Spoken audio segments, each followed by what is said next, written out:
Okay. सो हम जो है अपनी सेकंड क्लास को स्टार्ट करते हैं। मैं स्क्रीन शेयर कर देता हूँ आप लोगों के साथ, और उसके बाद फिर हम जो है अपने काम को स्टार्ट करते हैं। ओके। अच्छा, तो सेकंड क्लास हमारी स्टार्ट हो रही है, और इसका जो टॉपिक है वो है लिंकिंग का। ठीक है, अभी हम लोगों ने जो है लास्ट क्लास में भी डायनामिक नेस्टेड राउट्स कवर किए हैं। अब जो हमारा टॉपिक है वो है लिंकिंग। सबसे पहले लिंकिंग समझते हैं, लिंकिंग होती क्या है।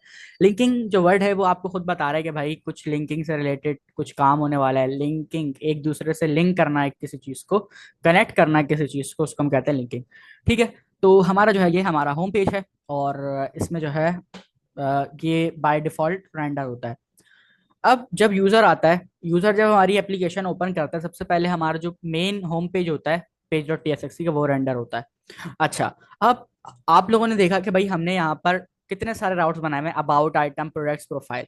ठीक है, हमने ये चार, दो चार, हाँ, चार राउट्स बनाए हुए हैं। तो अब यूजर के ऊपर आकर जो है खुद लिखेगा अबाउट, खुद लिखेगा प्रोडक्ट, आइटम या रिव्यू, या हमने नेस्टेड अगर राउट बनाए हुए हैं प्रोडक्ट वन, प्रोडक्ट टू, तो क्या जो यूजर है वो खुद आकर लिखेगा? ऐसा नहीं। हम क्या करते हैं, हम यूज करते हैं लिंकिंग का। लिंक का जो हमारा कॉन्सेप्ट है उसका यूज करते हैं, जो हमारा फीचर है उसका यूज करते हैं अपनी वेबसाइट के अंदर लिंक करने का। वेबसाइट नहीं कहेंगे, वेब एप्लीकेशन कहेंगे। अपनी वेब एप्लीकेशन के अंदर जो है आपस में सारे राउट्स को लिंक करने का, कि भाई ऐसा कोई हमारे पास बटन आ जाए, कोई लिंक आ जाए कि जैसे ही हम उस पर क्लिक करें तो हम अबाउट वाले राउट में चले जाएं। जब हम प्रोफाइल के ऊपर क्लिक करें तो हम प्रोफाइल वाले लिंक में चले जाएं। और इसी तरह फिर जो है मल्टीपल हम उसको जो है क्या करें कि काम करके दे सकें। अच्छा, तो सबसे पहले जैसा मैंने बताया कि हम कौन से पेज पर रेंडर होता है, हमारा page dot T S x का फाइल, टी एस एक्स की फाइल। ठीक है। टी एस एक्स आप लोगों को पता है कि भाई हमारे पास क्यों होता है, इसका क्या एक्सटेंशन का क्या मतलब है। तो ये जो है हमारे पास टी एस एक्स जो होता है, page dot T S x, ये हमें बताता है कि भाई आपको एच टी एम एल के अंदर, जब हम टी एस एक्स लिखते हैं तो एच टी एम एल के अंदर हम अपनी टाइप स्क्रिप्ट को भी ऐड कर सकते हैं। अपने H T M L, sorry, H type script की फाइल के अंदर हम एच टी एम एल को भी ऐड कर सकते हैं। ठीक है, तो टी एस एक्स को हमने बहुत डिटेल में देखा था, तो उसको हम जो है उसके ऊपर इतनी बात नहीं करते। अभी हमारा जो टॉपिक है उस पर रहते हैं। हमारा जो टॉपिक है वो है लिंकिंग का। अच्छा, तो सबसे पहले मैं क्या करता हूँ,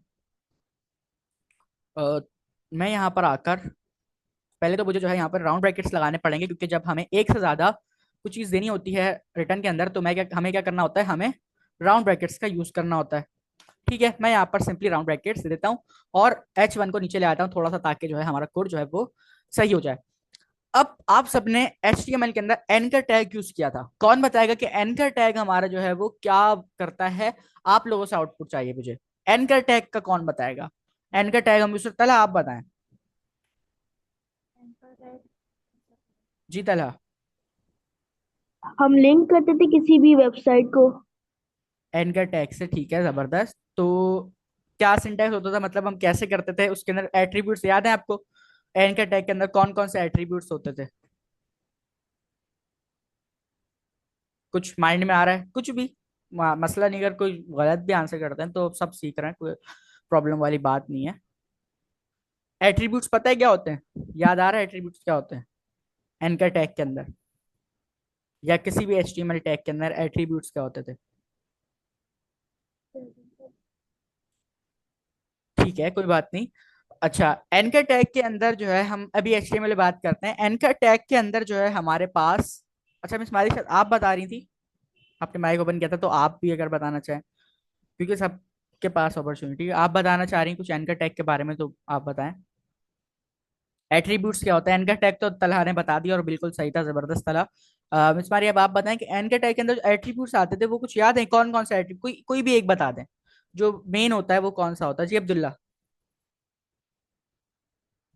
सिर्फ एच रेफ, जबरदस्त, यही आंसर मैं चाह रहा था। एच रेफ जो है हमारे पास एनकर टैग के अंदर मेन जो हमारा लिंक कर रहा होता है, मतलब जो हमारी लोकेशन बता रहा होता है कि भाई कौन सी फाइल को लिंक करना है, वो एच रेफ टैग हमारा कर रहा होता है, एट्रीब्यूट कर रहा होता है। एच रेफ टैग नहीं होता है, एच रेफ एट्रीब्यूट होता है। अच्छा, तो जब हमें अपनी जो है नेक्स्ट जेएस की एप्लीकेशन को किसी दूसरे राउट से लिंक करना होता है, तो हम लिंक टैग का यूज करते हैं। एचटीएमएल में हम कौन सा यूज करते थे? एनकर टैग का। But in Next.js we are using link tag to link the other routes. ठीक है, Next.js के अंदर हमारे पास एक लिंक का टैग आता है। लिंक का टैग क्या कहता है कि भाई आप जो है इसको, अच्छा लिंक जो है वो हमारा होता है कैपिटल के अंदर सारा। ठीक है, मैं यहाँ पर जो है लिंक का टैग लगाता हूँ। लिंक का एल जो है हमारा कैपिटल होता है। आप लोगों ने जब सीएसएस लिंक करते थे तो आप छोटा वाला लिंक लिखते थे, मतलब कौन सा वाला, स्मॉल वाला, वो भी लिख के देख लेते हैं। ठीक है, आप लोग कौन सा लिखते थे, वो आप लोग ये वाला लिखते थे। ठीक है, इस तरह स्टाइल शीट जो है आप लोगों की लिंक हो जाती थी और इसके अंदर फिर आप लोग आके अपना जो है वो काम करते थे। बट अभी हम लोग क्या करने जा रहे हैं, अभी हम लोग जो है राउट्स को आपस में लिंक करने जा रहे हैं। तो हम क्या करते हैं, जो हमारे पास लिंक का कंपोनेंट है इसको क्या कहते हैं, इसको कहते हैं कंपोनेंट। ठीक है, अब दो तीन चीजें बताऊंगा जो याद रखने वाली हैं, तो उसको याद रखना है। सबसे पहले जब भी हमें आपस में दो राउट्स को लिंक करना होता है तो हम क्या करते हैं, लिंक टैग का यूज करते हैं। ठीक है, अच्छा लिंक टैग बेसिकली क्या है, लिंक टैग की डेफिनेशन सुन लें। लिंक टैग की डेफिनेशन है कि ये जो है हमारा एक कंपोनेंट है, किसका, रिएक्ट जेएस का, जो हमें फंक्शनैलिटी देता है कि आप दो राउट्स को आपस में कनेक्ट कर सको। ठीक है, अगर आपसे कोई भी पूछता है लिंक कंपोनेंट क्या होता है नेक्स्ट जेएस के अंदर या रिएक्ट जेएस के अंदर, आप लोगों का सिंपल सा आंसर होगा, लिंक कंपोनेंट हमारा जो है दो राउट्स को कनेक्ट करने की फंक्शनैलिटी देता है। और लिंक का जो फर्स्ट वर्ड होता है, जो एल होता है, वो कैपिटल होता है। ठीक है, और उसके अंदर एक एट्रीब्यूट आता है एच रेफ का, जो हमारा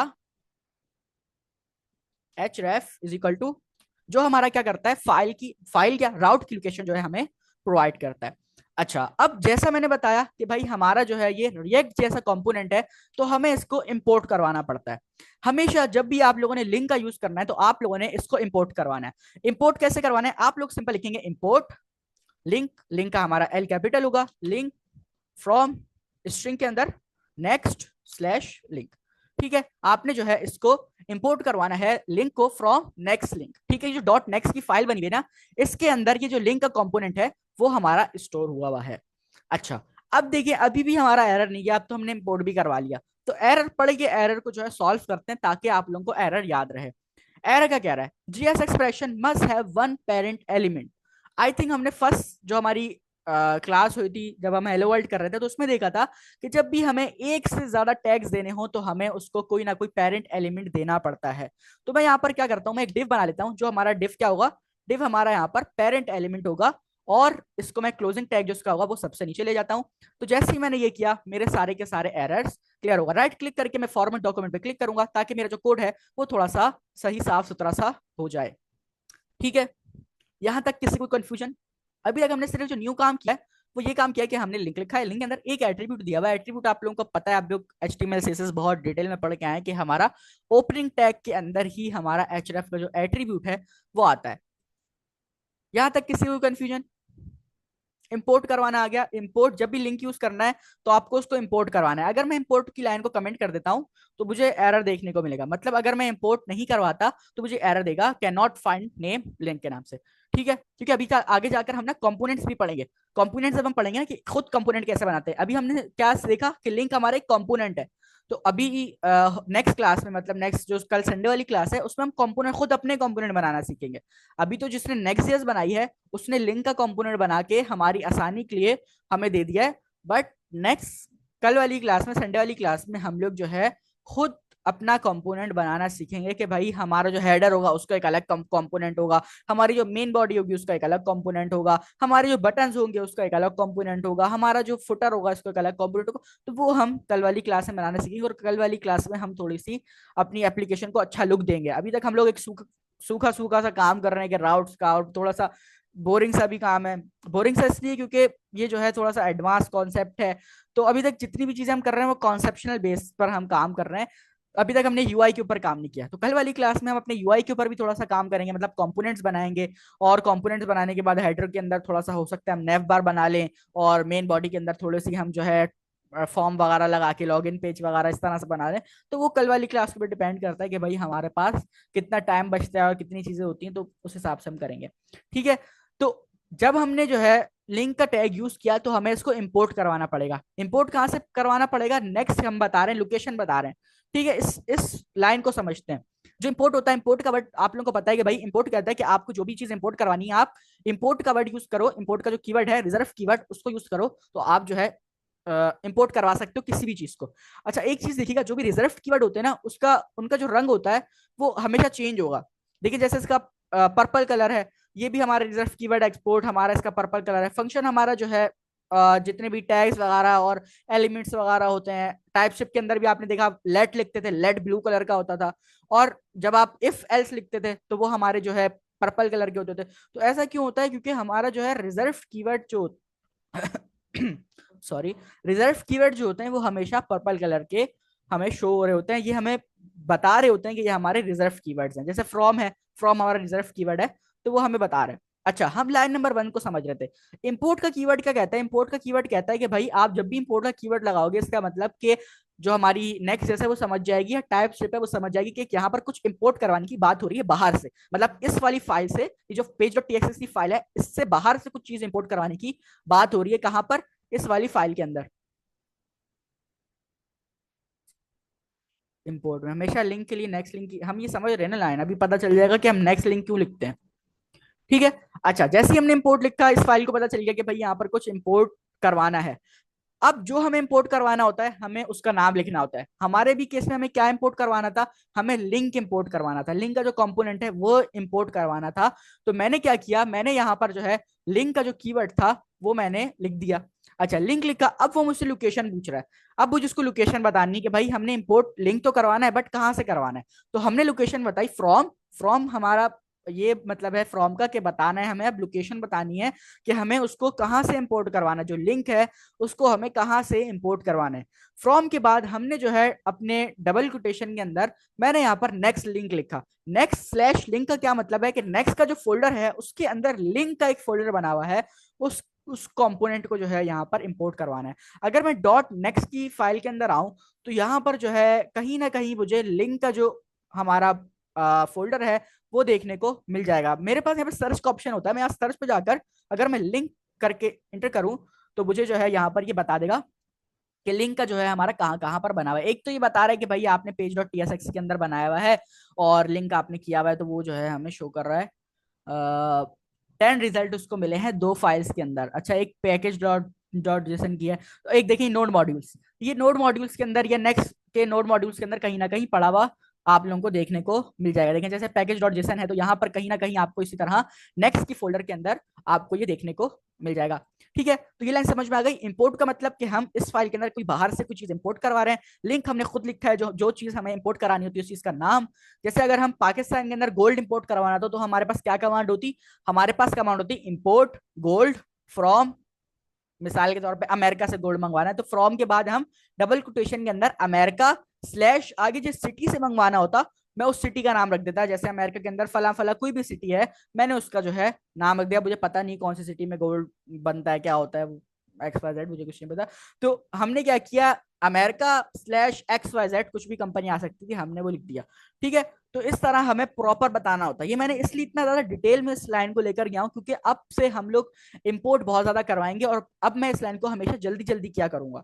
ठीक है, क्योंकि जब भी हमें कोई भी कंपोनेंट यूज करना होगा रिएक्ट जीएस का या नेक्स्ट जीएस का, तो हमें इंपोर्ट आगे जल्दी जल्दी काम, इंपोर्ट बहुत सारी चीजें करानी होगी, और ये लाइफ टाइम चलता रहेगा। तो इस वजह से जो है मैंने इस लाइन को बहुत डिटेल में आप लोगों को यहाँ पर एक्सप्लेन कर दिया है। अच्छा अब चलते हैं आगे, जो हमारा लिंक का कंपोनेंट था उसके ऊपर, और उसको समझते हैं। अच्छा जैसे ही हमने यहाँ पर लिंक लिखा, आप लोगों को पता है कि भाई हमारा ये HTML का जो भी टैग होते हैं, उसके बीच में हम जब भी कुछ भी लिखते हैं तो वो हमें हमारे वेबसाइट के ऊपर, हमारे पेज के ऊपर रेंडर हो जाता है। तो मैं यहाँ पर अभी href के अंदर अबाउट को लिंक करना चाह रहा हूँ, तो मैं क्या करूंगा, स्लैश जो मेरे अबाउट का कंपोनेंट राउट है उसको मैं यहाँ पर लिखूंगा। अच्छा एक चीज आप लोगों ने बहुत ज्यादा एहतियात से लिखनी है, वो ये कि स्पेलिंग आप लोगों ने स्पेलिंग मिस्टेक नहीं करनी। ठीक है, जैसे मैंने यहाँ पर अभी अबाउट की स्पेलिंग गलत लिख दी है, और अगर मैं यहाँ पर आता हूँ, मैं यहाँ पर आता हूँ, देखिए मुझे अबाउट का लिंक तो मिल गया, मेरी अपनी जो वेब पेज था उस पर मुझे अबाउट का लिंक तो मिल गया, बट जब मैं इसके ऊपर क्लिक करूंगा, तो क्लिक करने के बाद मुझे कहीं पर भी लेकर जा रहा है, और मुझे क्या बोल रहा है, पेज 00 फाउंड नॉट 404 का एरर दे रहा है, this page could not be found. क्यों? क्योंकि मैंने अबाउट की जो स्पेलिंग है वो गलत लिखी है, और काफी सारे स्टूडेंट ये मिस्टेक करके वो जो है ढूंढ रहे होते हैं कि भैया हमने क्या मिस्टेक कर दी, इंपोर्ट भी सही कराया हुआ है, लिंक भी सही किया हुआ है, और जो हमारा अबाउट का राउट है वो भी सही चल रहा है, वो भी सही बना हुआ है। तो प्रॉब्लम कहाँ पे आ रही है? प्रॉब्लम होती है उनकी स्पेलिंग के अंदर, कि उन्होंने स्पेलिंग जो है वो गलत लिखी हुई होती है। तो मैंने यहाँ पर जब स्लैश अबाउट लिखा और अब मैं आता हूँ अपनी एप्लीकेशन के ऊपर और अब मैं अबाउट के ऊपर क्लिक करता हूँ। अबाउट के ऊपर क्लिक करने के बाद यहाँ पर लोड होगा और ये देखें दिस इज अबाउट पेज मेरा रेंडर होकर मेरे सामने आ चुका है। ठीक है, तो ये चीज समझ में आई कैसे लिंक करना है। सबसे पहली चीज आप लोगों को लिंक का कंपोनेंट को इंपोर्ट करवाना है। इंपोर्ट करवाने के बाद आप लोगों को एक पेरेंट डिव बनाना है। पेरेंट डिव बनाने के बाद आप लोग अपने लिंक को जो है वो मल्टीपल दफा, हमारे पास कितने राउट बने हुए हैं, अब दूसरा हमारे पास क्या है, दूसरा हमारे पास आइटम का है। तो मैं यहाँ पर आइटम लिख देता हूँ, स्लैश अबाउट की जगह मैं यहाँ पर स्लैश आइटम कर दूंगा। आइटम का आई स्मॉल है, मैं ज्यादा प्रॉब्लम आप लोगों को फेस करने को मिलेगी। ठीक है, प्रोफाइल, प्रोफाइल लिखूंगा यहाँ पर मैं, प्रोफाइल। और नीचे आकर अब हमारा कौन सा बचता है, एक और कौन सा है, प्रोडक्ट का। तो मैं यहाँ पर प्रोडक्ट लिख दूंगा। अच्छा मुझे एक चीज बताइएगा, जो हमारा एंकर टैग था होम, होम में तो हम है ना, होम को अभी करेंगे, ये जो आपने क्वेश्चन किया मैं आपकी बात समझ गया। होम में तो अभी हम हैं, होम को अभी करता हूँ मैं। अच्छा एक मुझे चीज बताइएगा, मैं जो क्वेश्चन आप लोगों से कर रहा था वो ये क्वेश्चन था कि एंकर टैग हमारा इनलाइन एलिमेंट था या ब्लॉक लाइन एलिमेंट था। आप सबने inline element block line element बहुत डिटेल में पढ़ा था, तो कौन बताएगा कि ये हमारा इनलाइन था या ब्लॉक लाइन था। जी, एंकर टैग इनलाइन था या ब्लॉक लाइन था। देखिए इसलिए मैंने जो है कहा था, वैसे तो अगर नहीं भी आ रहा माइंड में कोई मसला वाली बात नहीं, बट कोशिश क्या करें कि थोड़ा बहुत ना फ्री टाइम में HTML CSS को रिव्यू करते रहा करें, उसको रिवाइज करते रहा करें। जो मेन मेन टॉपिक्स हैं स्पेसिफिसिटी वगैरह और ये inline element block line element के, हमारे पास जो एंकर टैग होते हैं वो इनलाइन एलिमेंट्स होते हैं, बिल्कुल सही कहा। तो जब मैं यहाँ पर आऊंगा और मैं अपने जो है होम पेज में आ जाता हूँ, होम पेज में आने के बाद अगर मैं यहाँ पर आप लोगों को दिखाऊं तो हमारे जो अबाउट आइटम प्रोफाइल प्रोडक्ट आए वो एक ही लाइन में आया। क्यों, क्योंकि जो हमारा लिंक का कंपोनेंट है वो हमारा इनलाइन एलिमेंट है। एक रिव्यू रह गया, नहीं रिव्यू कहाँ रहा है, हमारे राउट्स तो देखिए अभी 4 बने हुए हैं। जो हमारे मेन राउट्स हैं वो तो नेस्टेड राउट है ना, नेस्टेड राउट को कैसे एक्सेस करते हैं वो अभी हम देखते हैं कि भाई उसमें जाकर हमारे पास जो है क्या होता है। ठीक है, अच्छा अब आ जाते हैं हमारे पास, सबसे पहले आइटम में चलते हैं क्योंकि आइटम के अंदर हमारे पास फिर जो है मल्टीपल चीजें। अच्छा मैंने स्पेलिंग शायद मिस्टेक की होगी यहाँ पर। देखा आइटम लिखा है मैंने, आइटम्स हमारा जो राउट का नाम है वो क्या है, आइटम्स। ठीक है, तो ये बहुत जो है केयरफुली आप लोगों ने करना है। मैं आ जाता हूँ आइटम्स के ऊपर और जब मैं इसके ऊपर क्लिक करूंगा तो मैं आइटम वाले पेज के ऊपर रेंडर कर दिया गया और मैंने जो है यहाँ पर लिख लिया कि this is item page 1, this is item page 2। अच्छा अब आ जाते हैं, लेकिन पहले यहाँ पर जाने से पहले सारे पेजेस पे चलते हैं।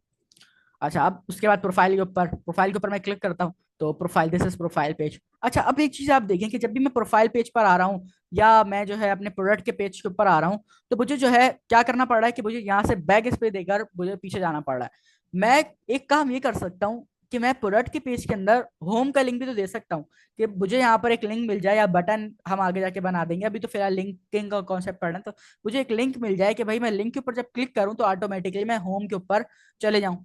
ठीक है, जैसे नेविगेशन बार हमारा होता है, ऊपर नेव बार होता है कि हमारा होम अबाउट प्रोफाइल सारी चीजें अब्दुल्ला ने बनाया भी था, जो भी ग्रुप में वीडियो भेजी थी वो बनाई थी। तो ये है कि हम जो है इस तरह कर सकते हैं। तो कैसे करेंगे, अभी हम लोग कौन से प्रोडक्ट के अंदर हैं, प्रोडक्ट के अंदर मैं आता हूँ, प्रोडक्ट के पेज डॉट टीएक्सएक्स के अंदर मैं आता हूँ। इसके अंदर आने के बाद मैं यहाँ पर क्या कर सकता हूँ, मैं यहाँ पर एक लिंक लगाऊंगा। सबसे पहले तो इंपोर्ट करवाऊंगा, जो हमारे स्टेप्स होते हैं उनको नहीं भूलना। इंपोर्ट, इंपोर्ट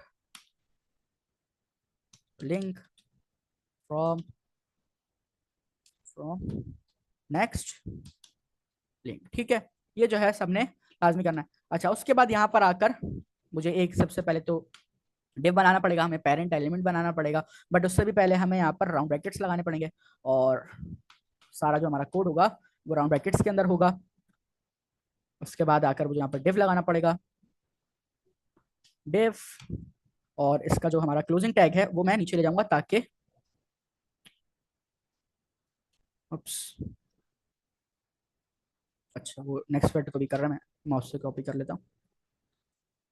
मैं इसको यहाँ से कॉपी करूंगा और नीचे लाकर मैं सबसे लास्ट वाली लाइन में पेस्ट कर दूंगा।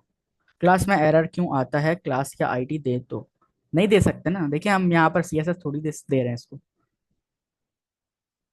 अभी मैं बताता हूँ आप लोगों को कि हम जो है कैसे यहीं पे रहते हुए हम कैसे इसको स्टाइलिंग दे सकते हैं। हम इसके अंदर आईडी का कॉन्सेप्ट नहीं है, आईडी क्लासेस का कॉन्सेप्ट नहीं है इसके अंदर कि क्लास नेम हमने मिसाल की तरफ से कंटेनर हम क्लास नेम दे देते थे, फिर ग्लोबल डॉट सीएसएस के अंदर जाकर हम उसको स्टाइलिंग करते थे। ऐसा इसके अंदर कॉन्सेप्ट नहीं होता। इसके अंदर क्या कॉन्सेप्ट होता है, वो भी हम देखते हैं अभी, बट वो जो कॉन्सेप्ट है उसका हम इतना यूज नहीं करते। ठीक है। अच्छा, अब मुझे क्या करना है, मुझे लिंक का जो है वो यूज करना है, मुझे अपना यहाँ पर अपना होम का जो है लिंक लगाना है। लिंक लिखूंगा href के अंदर आकर, स्पेस href कॉलन। अच्छा, तो यहाँ पर अगर हम देखें तो हमारा जो होम है उसका राउट नहीं बना हुआ, कोई राउट नहीं है होम का, वो हमारा क्या है, बाय डिफॉल्ट है। तो जब भी हम खाली स्लैश लगाते हैं तो नेक्स्ट जैसे हमारा समझ जाता है कि भाई हमारा जो है ये बाय डिफॉल्ट जो पेज है, जो लेआउट डॉट टीएक्स है, जिसको हमारा होम पेज कहता है, होम पेज के अंदर हमें लेकर जाने की बात यहाँ पर हो रही है। ठीक है, जब आप खाली स्लैश लगाते हैं, आगे कुछ भी नहीं लिखेंगे, तो हमारा जो लिंक टैग है वो समझ जाता है कि भाई हमारा यहाँ पर होम के अंदर जाने की बात हो रही है। मैं यहाँ पर होम के ऊपर क्लिक करूंगा तो देखिए वेलकम टू होम पेज, मैं अपने होम पेज के अंदर आ चुका हूँ। ठीक है। तो अब आप लोगों का जो टास्क है वो टास्क समझ लें। आप लोगों ने जो है एक ऐसी वेबसाइट बनानी है, या अगर किसी ने पहले से राउट्स वाली बनाई हुई है और ये सारी राउट्स बनाए, तो आप लोगों ने एक नेवबार बनाना है।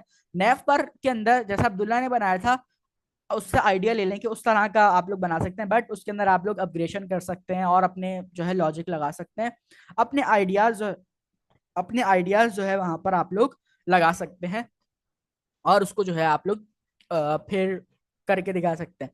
अच्छा, अभी जो है मैं आप लोगों को टास्क बता रहा, टास्क ये है कि आप लोगों ने अपना एक नैव बार बनाना है। नैव बार ऐसा होना चाहिए कि भाई जब आप लोगों का जो है होम के ऊपर क्लिक किया जाए तो आप लोग होम पर आ जाएं, अबाउट पे क्लिक किया जाए तो अबाउट पे आ जाएं, जब आप लोगों का जो है प्रोडक्ट पे क्लिक किया जाए तो आप लोग प्रोडक्ट पे आ जाएं।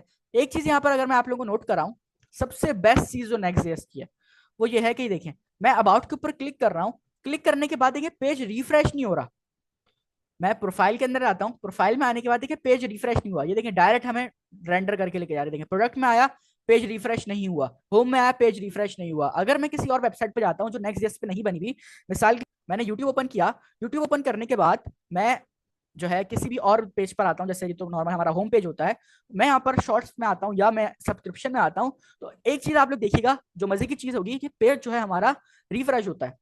ये देखिए मैं इस पर आया तो हमारा जो पेज है वो रिफ्रेश होगा। ये देखिए पेज रिफ्रेश, यहाँ पे एक लाइन चलती है, वो क्या होती है, वो रिफ्रेश होती है। देखें रिफ्रेश हुई, ये रिफ्रेश हुई, ये रिफ्रेश हुई। तो ये देखिए कि हमारा जो है ये क्या होता है कि नेक्स्ट के ऊपर जब भी हमारी एप्लीकेशन बनी होती है, आई थिंक सो ये यूट्यूब भी जो है इसी तरह किसी अच्छी उस पर बना हुआ जो एसईओ फ्रेंडली है। तो ये क्या करता है कि भाई हमारा जो है रीलोड से बचाता है। अगर आप कोई नॉर्मल वेबसाइट खोलें, आप किसी भी वेबसाइट पर जा सकते हैं, W3 पे चले जाएं या नॉर्मल कोई छोटी मोटी वेबसाइट पर जाएं, और आप जाकर किसी दूसरे पेज पर रेंडर करते हैं, किसी दूसरे राउट पर रेंडर करते हैं, तो आप एक चीज नोटिस कीजिएगा कि पेज पूरा का पूरा रिफ्रेश होता है। तो ये जो है फीचर्स है नेक्स्ट के कि ये हमारे पास एसईओ फ्रेंडली होती है कि पेज भी रिफ्रेश नहीं होता, और इस वजह से हमारी वेबसाइट की परफॉर्मेंस बहुत ज्यादा हो जाती है। बहुत ज्यादा से मतलब एफिशिएंसी बहुत तेज हो जाती है कि हम जैसे ही जो है किसी भी राउट पे क्लिक कर रहे हैं, किसी भी लिंक के ऊपर क्लिक कर रहे हैं, तो बिना रीलोड हुए बहुत जल्दी हमें दिखा रहा है। तो जो बहुत जल्दी दिखाता है उसको यूजर पसंद करते हैं। मिसाल के तौर पे आप लोग गए, आप लोग अपनी वेबसाइट बनाई, आप लोगों ने, अब वो आपने होम के बटन पे क्लिक किया, अब वो लोड हो जा रहा है, हो जा रहा है, अब आप लोग भी परेशान होकर उस वेबसाइट पे अगली दफा आएंगे ही नहीं। बट अगर एक वेबसाइट ऐसी है कि उस पर आप वन क्लिक पे सारी चीजें चल रही हैं, तो फिर जाहिर सी बात है कि वो आपको जो है क्या होगा कि उसके ऊपर ज्यादा यूजर्स आएंगे, फिर आप उसको आगे रिकमेंड करते हैं। जैसे मैं आज कोई वेबसाइट यूज की मैंने और मुझे वो बहुत अच्छी लगी, तो मैं अपने किसी रिलेटिव को या मुझे जो मेरा फील्ड का बंदा है मैं उसको बताऊंगा कि यार ये बड़ी जबरदस्त वेबसाइट है, यहाँ से जाकर आप ये काम कर सकते हो। ठीक है। तो फिर जब आप ये करते हैं तो फिर आपके जो है यूजर्स बढ़ते हैं, और जब यूजर्स बढ़ते हैं तो फिर आपकी जो वेबसाइट है वो ऑटोमेटिकली रैंक अप होती रहती है।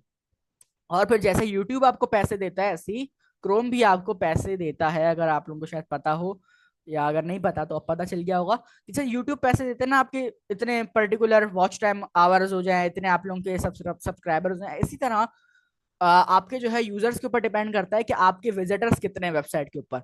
वो डेज के हिसाब से होता है, आई थिंक सो। तो अगर एक दिन में आपके पर्टिकुलर जो है व्यूअर्स आ रहे हैं, पर्टिकुलर यूजर आ रहे हैं आपकी वेबसाइट के ऊपर, तो फिर उस हिसाब से गूगल जो है आपको पे भी करता है। मतलब कैसे पे करता है, आपकी वेबसाइट पे एड्स चलाता है।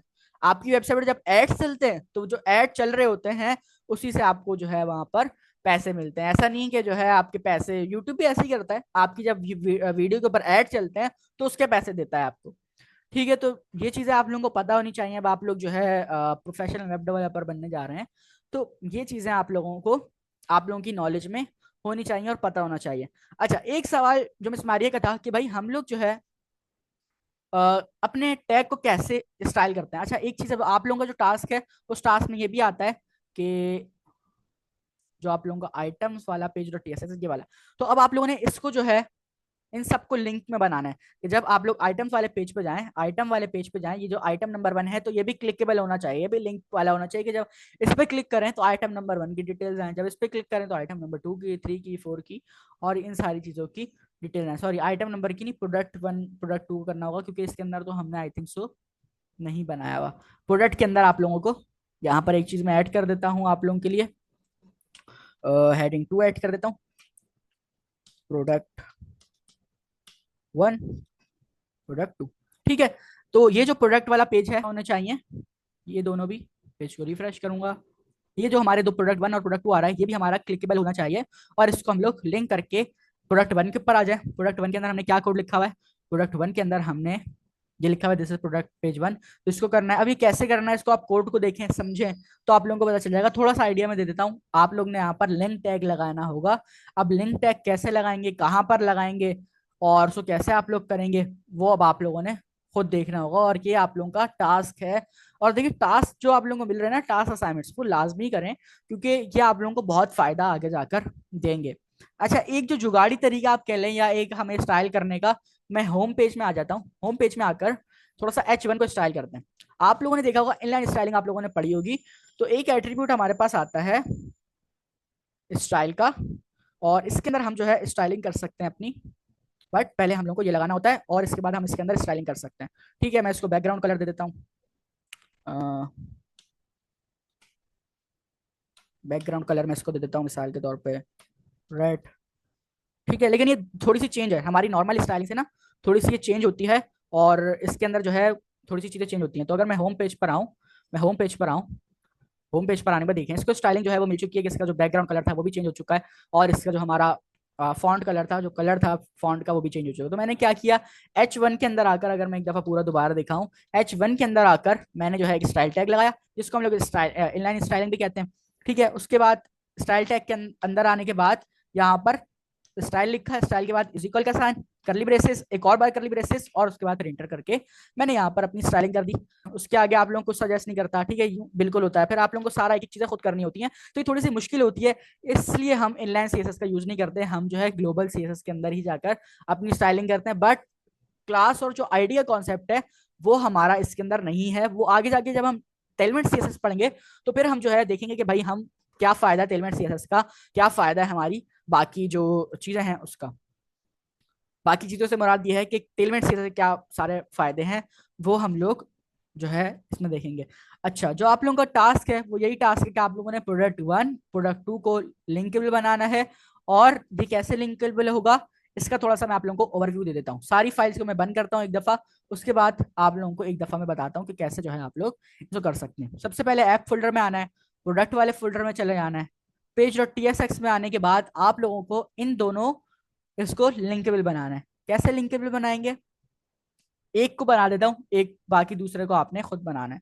सिंपल, आप लोग क्या करेंगे, लिंक का टैग लगाएंगे, लिंक का टैग लगाने के बाद उप्स, लिंक का टैग लगाने के बाद जो उसका क्लोजिंग टैग है, जो उसका क्लोजिंग टैग है उसको एंड में ले जाएंगे, और इसके बाद यहां पर आप लोग href में आकर क्या लिखेंगे, href प्रोडक्ट 1, जो आप लोगों का डायनामिक जो नेस्टेड आउट बना हुआ है प्रोडक्ट 1 के नाम से। ठीक है, तो अब आपका जो है ये क्या हो चुका है, अगर मैं यहाँ पर आऊँ, अच्छा ये एरर किस चीज़ का दे रहा है भाई, रिफ्रेश करते हैं पेज, एरर हमारा यहाँ पर हट चुका है। अच्छा देखिए नेक्स्ट इसके अंदर ना इस तरह के एरर्स आते हैं। ठीक है, अब देखिए प्रोडक्ट 1 जो है हमारा क्लिकेबल बन चुका है। अब मैं इसके ऊपर क्लिक करूंगा, क्लिक करने के बाद ये हमें कुछ ना कुछ मिस्टेक की होगी हमने यहाँ पर, प्रोडक्ट की स्पेलिंग सही लिखी है, प्रोडक्ट की स्पेलिंग ओके ओके ओके। तो यहाँ पर जो है मुझे क्या करना होगा, पहले इसको बताना होगा कि भाई प्रोडक्ट के अंदर प्रोडक्ट 1 पड़ा हुआ है, तो यहाँ पे जो है आपने जाना है। अच्छा अगर इस तरह भी नहीं होता तो हो जाना चाहिए वैसे इस तरह, ठीक है ठीक है। तो इस तरह जो है हमारा हो गया। एक अच्छी बात हो गई कि हमने एक को करके देख लिया ताकि आप लोगों को पता चल गया कि भाई हमें कैसे करना है। तो एचरेफ के अंदर प्रॉपर लोकेशन बतानी होती है कि भाई हमारा कहाँ पर क्या चीज पड़ी हुई है।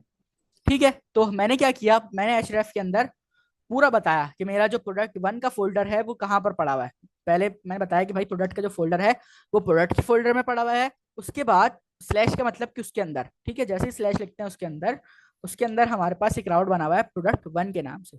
ठीक है, तो ये जो है हमने यहाँ पर जैसे इस प्रोडक्ट वन उसकी पूरी लोकेशन लिखी और प्रोडक्ट वन के ऊपर मैंने आकर क्लिक किया, तो मेरा जो है यहाँ पर दिस इज प्रोडक्ट वन जो है वो शो हो रहा है।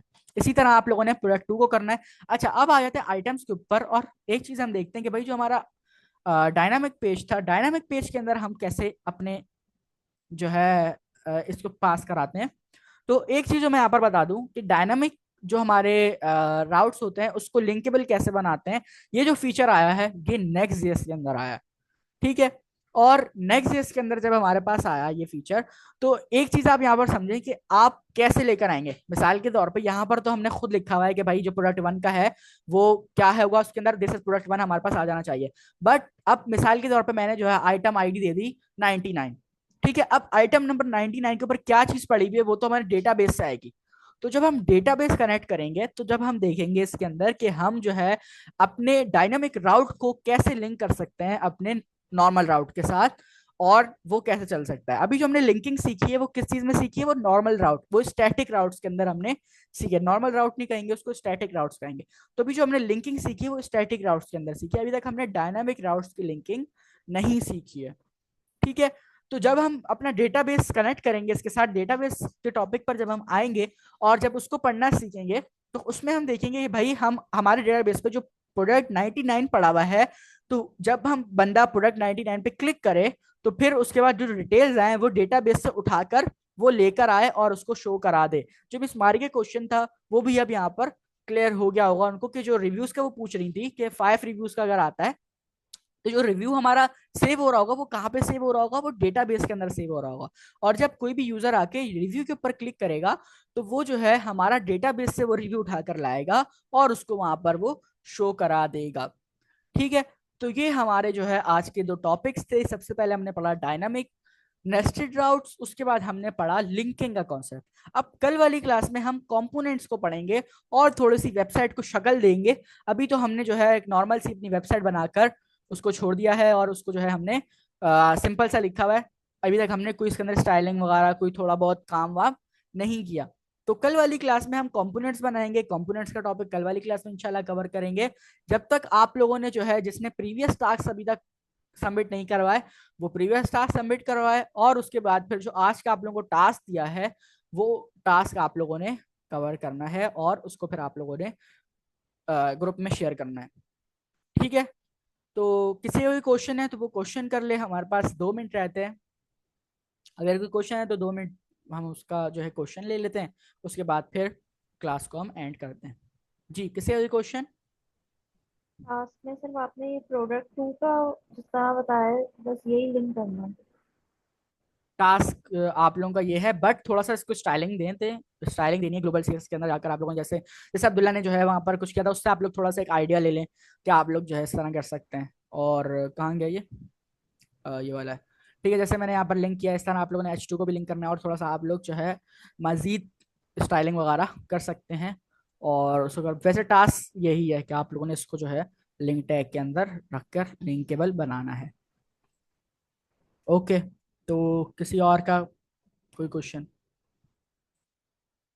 जी तला, सब क्लियर है आपको? आपकी जो है सिर्फ राउट्स की प्रैक्टिस आई थी, तो आप कोशिश करेंगे जल्द से जल्द आप जो है डायनामिक राउट्स की भी प्रैक्टिस करके वो शेयर कर दें। और उसके बाद जो है आप फिर आगे जो आप लिंकिंग का कॉन्सेप्ट है उसको भी करें। अच्छा, नेस्टेड डायनामिक राउट्स की भी प्रैक्टिस करनी है। नेस्टेड डायनामिक राउट को भी आप लोगों ने बनाकर देखना है। अच्छा, जैसे मिस का सवाल था कि रिव्यूज के अंदर क्या एक और डायनामिक हो सकता है, तो वो आप लोगों ने करके लाजमी देखना है। इससे क्या होगा कि आइडिया होगा, जब एरर्स आएंगे उसको सॉल्व करेंगे तो ही चीजें क्लियर होंगी, तो ही इस चीजों को आप लोगों को समझ में आएगा। ओके, तो 1 मिनट रहता है हमारे पास, बल्कि 1 मिनट से भी कम टाइम रहता है, तो किसी का कोई सवाल भी नहीं है। तो इस क्लास को हम यहीं पर एंड करते हैं। इंशाल्लाह आप लोगों से मिलते हैं कल 10 बजे। जब तक अपना ख्याल रखिएगा, दुआ में याद रखिएगा और प्रैक्टिस करते रहेगा। अल्लाह हाफिज।